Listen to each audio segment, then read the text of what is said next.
Hello and welcome back students to our online classes. So students, as you all know that our chapter dissolution is going on. So today I am taking question number 9 of our dissolution chapter. So XYZ are partners and on 28th Feb they are dissolving their firm.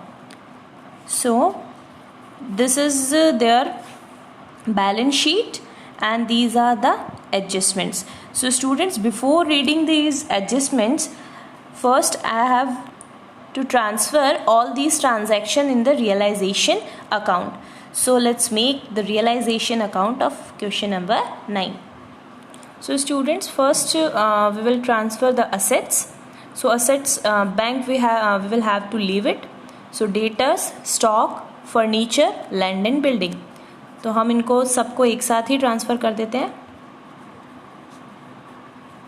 To debtors, to stock, to furniture, to land and building. So debtors are amounting 48,000.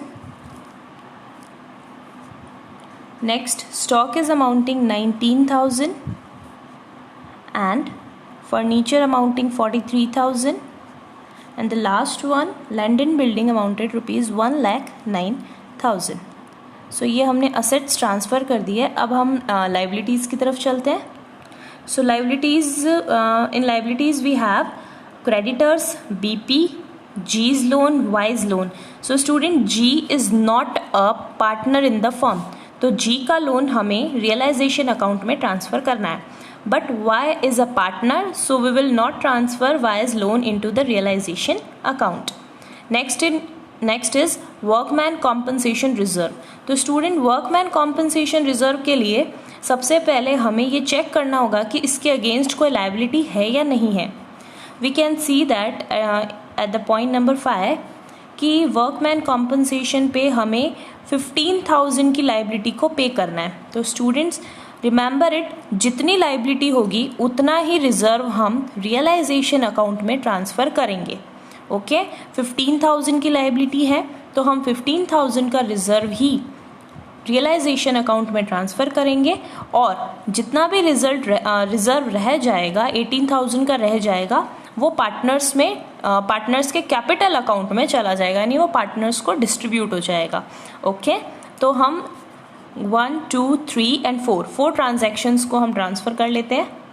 So on the by side, first I am writing creditors, by bills payable, by G's loan, and the last one is by workman compensation reserve. So creditors are amounting rupees 30,000, BP amounting rupees 10,000, G's loan is amounted rupees 18,000, and workman compensation reserve I have explained you that up to the liability we will transfer it. Okay, तो हमारी liability 15,000 तक की है तो हमने इसमें 15,000 ही transfer किए हैं. Now come to the adjustment part. So students, हमें फर्स्ट पॉइंट में दे रखा है debtors realised 29,000 and creditors and bills payable were paid at a discount of 10%. तो पहले मैं क्रेडिटर्स और बिल्स पेएबल का पेमेंट कर देती हूँ. So it will become to bank creditors and bills payable. Creditors का 30,000 है, 10% कम करेंगे तो 27,000 हो जाएगा, और BP 10,000 है तो कितना हो जाएगा 7,000. ओके, अब वर्कमैन कॉम्पनसेशन रिजर्व को भी हम यहाँ पे कर देते हैं. Workman compensation claim was amounting rupees 15,000. तो बैंक में हम इसको टोटल करके लिख देते हैं, दैट इज़ 34 प्लस 10 44 प्लस 5 49,000. तो यहाँ पे हमने 49,000 का जो एक्सपेंसेस है यानी क्रेडिटर्स, बीपी और वर्कमैन कॉम्पनसेशन लायबिलिटी पे किया है. ओके, अब हम असेट की तरफ चलते हैं. डेटर्स हमें 29,000 के रियलाइज्ड हुए हैं. स्टॉक को एक्स ने टेक ओवर कर लिया है. फर्नीचर वॉज सोल्ड टू के, यानी फर्नीचर को हमने सेल किया और फर्नीचर से हमारे पास में 20,000 रुपीज़ आए हैं। लैंड एंड बिल्डिंग को सेल करने से हमारे पास में 2,98,000 रुपीज़ आए हैं। तो हम इनको समराइज करके लिख देते हैं। So I am writing first by bank. तो हमें कैश किस किस से मिला है? डेटर्स से। इसके अलावा कैश हमें मिला है फर्नीचर से। And after that we have received the cash from land and building. So debtors से हमें मिला है 29,000, furniture से we get 20,000, and from land and building we are getting 2,98,000. Okay, so let's write the total here.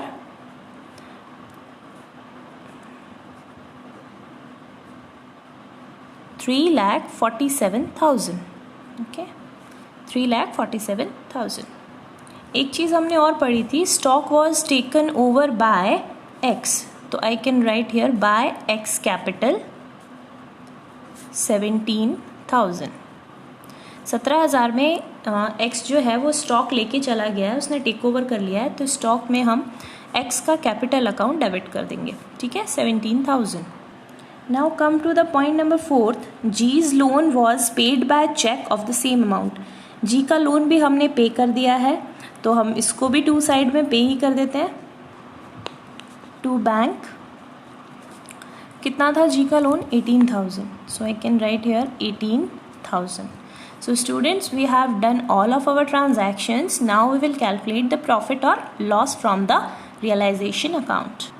So students, here not 7,000, 9,000 will come, and we will do add here 51,000. तो students हमारे इस side की total आ रही है 4,37,000, which is more than the two side total.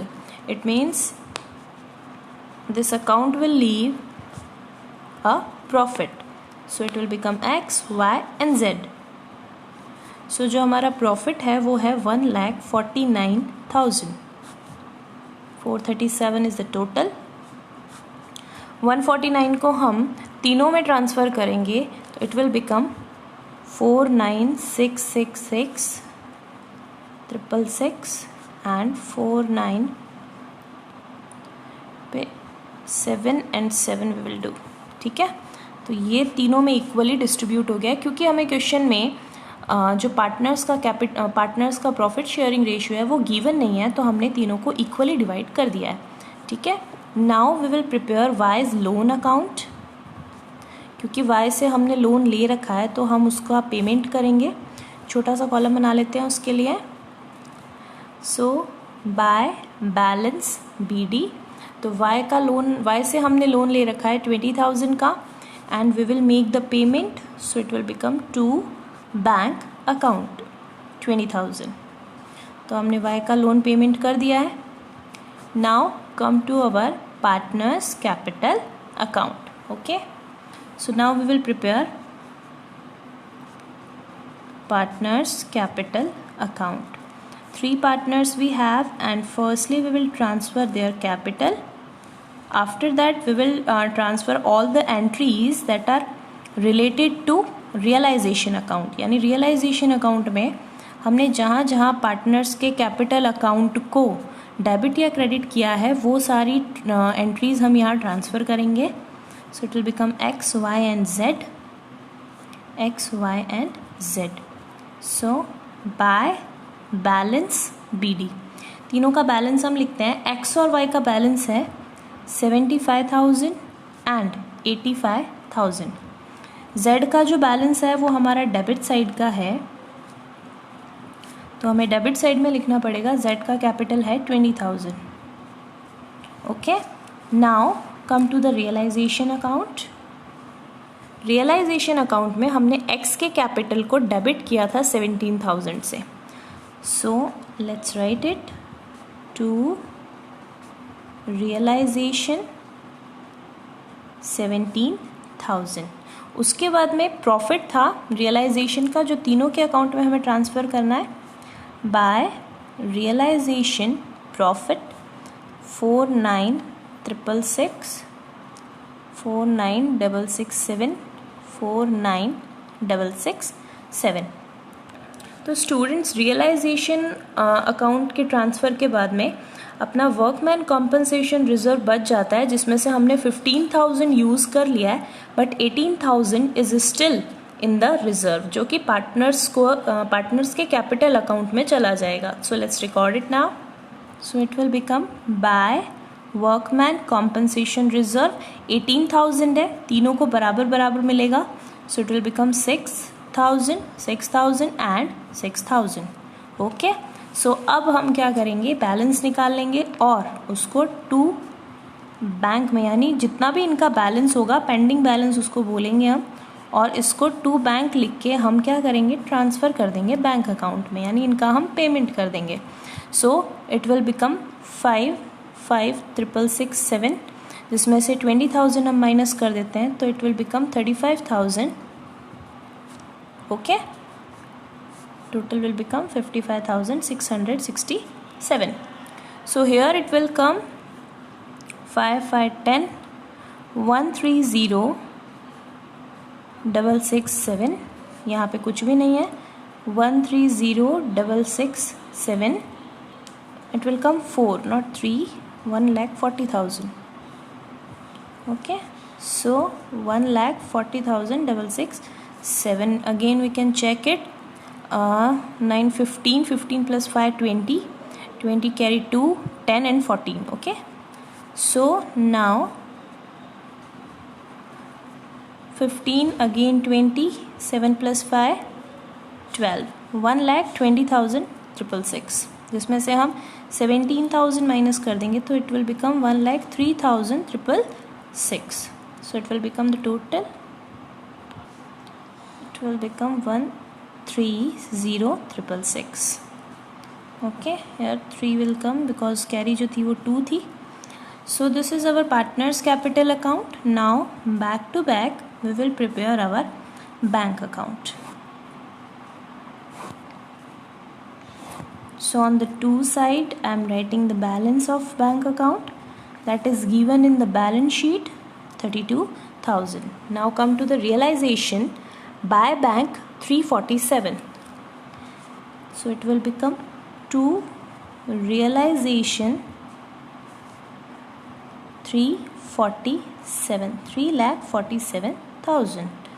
Now इस तरफ तो by bank transfer कर दिया, इस तरफ हमने दो बार लिखा है to bank 51 and 18. So let's write it. By realization, by realization 51,000 and 18,000. Realisation से ट्रांसफ़र करने के बाद में वाइज लोन, इसमें भी हमने बैंक से पेमेंट ही किया है, तो we will write on the by side Y's loan account 20,000. Okay, इसके बाद में लास्ट जो रहता है वो पार्टनर्स का कैपिटल अकाउंट है, तो it will become by X capital, by Y's capital, and the last by Z's capital. So their entries are 113,666, 140,667, 35,667. तो स्टूडेंट्स अब इसकी टोटल करनी लास्ट बाकी है. So it will become 3,79,000 this side. I think the total is matching.